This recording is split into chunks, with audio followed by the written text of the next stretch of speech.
Okay, welcome. My name is Kyle, and this is going to be an e-tutorial on how to solve problem E14-16 from the Pearson textbook. So you have Kalios Corp that reported the following shareholders' equity information for the year ended October 31st, 2019. They have common shares outstanding, and they have retained earnings. So they have these two equity accounts for a total shareholders' equity amount of 2 million. So that's the beginning shareholders' equity balance for 2020. And then during 2020, there's a whole list of transactions that happened. And what we need to do with all of this is prepare a statement of shareholders' equity in 2020. So we know the statement of equity is a financial statement. And as such, what we should do is always just start with the 3 title lines required on all financial statements. It's going to start with corporation name, statement of shareholders' equity, financial statement title, then the date for the year ended October 31st, 2020. So even before looking at the actual transactions, I already know there's 2 different equity accounts here. They have common shares and they have retained earnings. And of course they have retained earnings. So I'm just going to give myself titles here: common shares, retained earnings, and then total shareholders equity.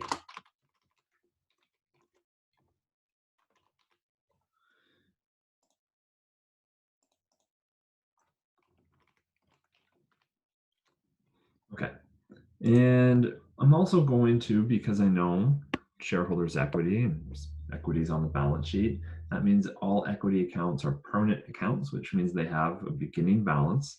And even before I look at the transactions, I'm going to just start by populating what my beginning balances are in this statement. So I have the balance at October 31st, 2019. Remember, the prior period's ending balance is this period's beginning balance. And I'm going to just consolidate this, make this a little bit of a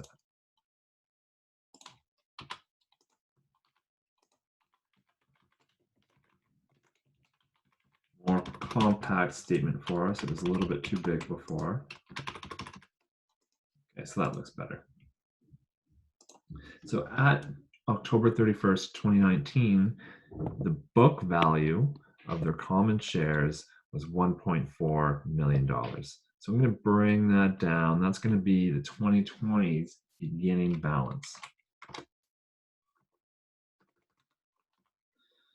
Additionally, they had 672,000 of retained earnings, which means the total shareholders' equity at the beginning of the period is those two added together. Now I'm ready to start solving this problem. I'm really positioned well. I didn't even really need to think to get this far. I just needed to populate beginning balances, but having the template now will be much easier to do the remainder of the problem. And actually, on that note, it looks like Kalios Corp completed these transactions and events. We could just post those directly into the statement of equity down here. However, I think it's going to be a lot easier for us and a little bit of better practice if we also just think about what the journal entry would be for each of these transactions. So I'm going to set myself up a journal entry template here. And in addition to going through these problems and updating the statement of equity, I think it would be beneficial if we also just think about what the journal entry would be. So with that, we have this now March 6th transaction. They declared and issued a 10% stock dividend, and at the time, the common shares were quoted at a market price of $11.50 per share. So a couple of things about this. We know just by looking at the opening balance, they had 400,000 shares authorized, but there were 140,000 shares issued.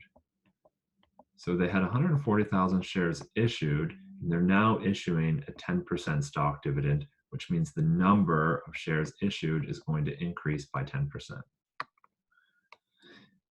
And we know at that time, the share price was $11.50. So the book value of shareholders' equity is going to increase by the amount given by this formula. Now, my brain is far too small to do that math in my head. So what I'm going to do is just allow Excel to do that for me. And maybe I'll just do it right here. So 140,000 multiplied by 10% multiplied by 11.50 as the share price is 161,000. So that's what the book value impact of common shares is going to be. Now, if I know DC Adler, I know common shares is an equity account. So to increase equity, I'm going to credit equity. But also, what do I know? I know dividends, whether they're cash dividends or stock dividends, are paid out of retained earnings. Retained earnings is also an equity account. I don't want to increase retained earnings because I'm decreasing it. So I'm going to do the opposite of what's indicated here. So I'm going to be debiting my retained earnings account. So this was on March 6th, retained earnings is going to be decreasing by the $161,000. It's decreasing because dividends are paid out of retained earnings. Retained earnings is an equity account. To increase equity, I credit equity. However, I'm not increasing retained earnings, I'm decreasing it. So I'm going to do the opposite of a credit, which is a debit, which is what I've done here. And remember, the 161 was calculated above. Okay, but what is increasing here? What's actually increasing is that both the number of common shares outstanding and the book value of common shares on the corporation. So common shares is increasing through a credit because common shares is an equity account. To increase equity, I credit equity. So then, how would this impact our actual statement of shareholders' equity? Well, there was a stock dividend where we increased stocks by 10%. And that means the book value of common shares increased by 161,000. But also, we know that dividends are paid out of retained earnings. So retained earnings decreased by 161,000. So the overall net impact to shareholders' equity is nothing. I'm going to clear this markup to get us positioned for the next transaction. So we're done now with March 6th. It's now May 12th, and this organization sold common shares for $12.50 per share. So I'm going to just give myself May 12th. What happens when you sell shares? Let's just think about this. Why would you sell a share? Why would an organization sell a share? Well, they needed to raise money. They weren't able to go to the bank, or they didn't want to go to the bank to get a loan. They didn't want to issue bonds. They didn't want to have more debt. So they sold shares to raise money. So since they sell shares to raise money, we know cash is going to go up. And since cash is an asset, I'm going to debit assets to increase cash. How much is it going to go up by? Well, they sold 1,000 of them at a price of $12.50 per share. So 1,000 multiplied by 12.5 is 12,500. And since they sold shares, the number of shares outstanding increases, as well as the book value. And since common shares is equity, to increase equity, I credit equity, 12,500.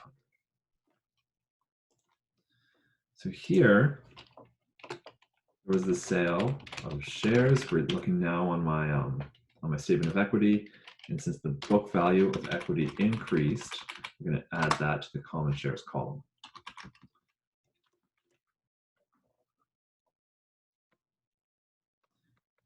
Now we've accurately reported the May 12th transaction. Now August 22nd, and they sold 1,000 common shares to employees at $10 per share.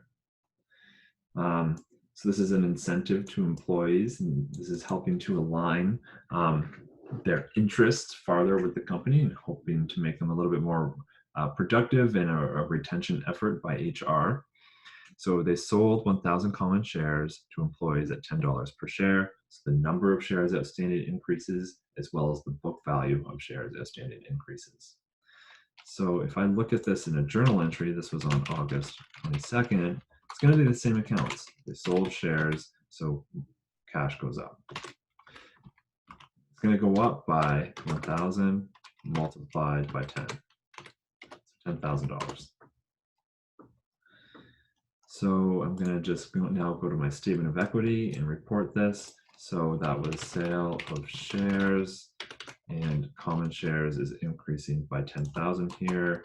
There's no change to retained earnings, and it was an overall $10,000 impact to the book value of shareholders' equity. Now we're done with August 22nd. So we're doing pretty well. We're halfway there. It's October 15th now, and they declared a cash dividend of $140,000. Well, we've already in this problem done a dividend-related problem. We did it with March 6th.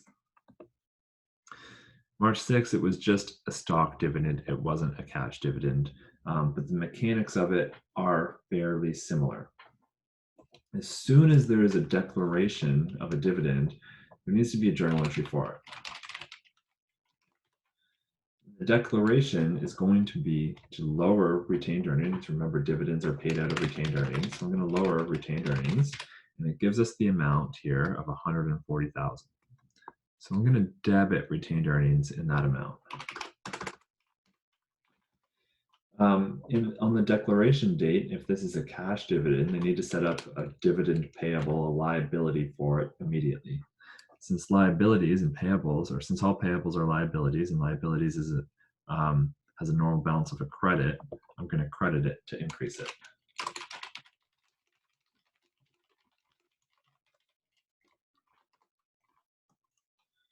But what this did here, this journal entry, this declaration, it lowered retained earnings. So I'm going to say cash dividends of 140.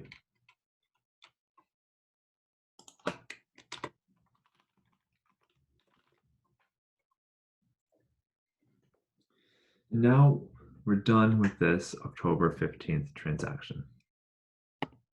Let me just clear this markup so that it's a little bit cleaner for us. We only have 2 transactions left.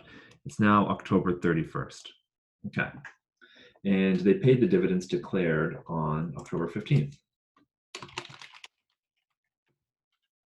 October 31st, they're paying the dividends that were declared here. The impact to retained earnings has already happened. We already lowered retained earnings on October 15th. So the overall impact to equity here is actually going to be 0. Why? Well, we're going to lower a payable that we set up. We're lowering it by the 140. That's going to reduce our dividend payable to 0. And we're paying, or this organization is paying dividends out in cash. Cash is an asset account. So there's actually no impact to equity here. We don't need to do anything to our statement of equity because the impact has already been reflected with this journal entry. So we're done with this October 31st transaction. And now it's October 31st. Again, this is their year end, and they have net income of $397,500. So I'm going to just remember that number, $397,500. Maybe I'll write here. If I'm doing the journal entry for this, think about what's happening here. Think about the closing process. So I'm just going to remember R, E, I, and D. Revenues and expenses close to income summary. Income summary then closes to retained earnings, and dividends are paid out of retained earnings. So if I'm closing net income, this income summary is going to summarize the net income amount for us. and then I add that in to retained earnings. So I know that retained earnings is an equity account. To increase equity, I credit equity. So the journal entry for this on October 31st, assuming the journal entries to income summary have already been done, are going to be income summary, the amount of $397,500, increase retained earnings by $397,500. So that's the journal entry. I now need to add this to the statement of equity. So net income, retained earnings is increasing by $397,500. Now what I'm going to do is I'm going to add all of these columns up together. That's going to give us our ending balance, our balance at October 31st, 2020.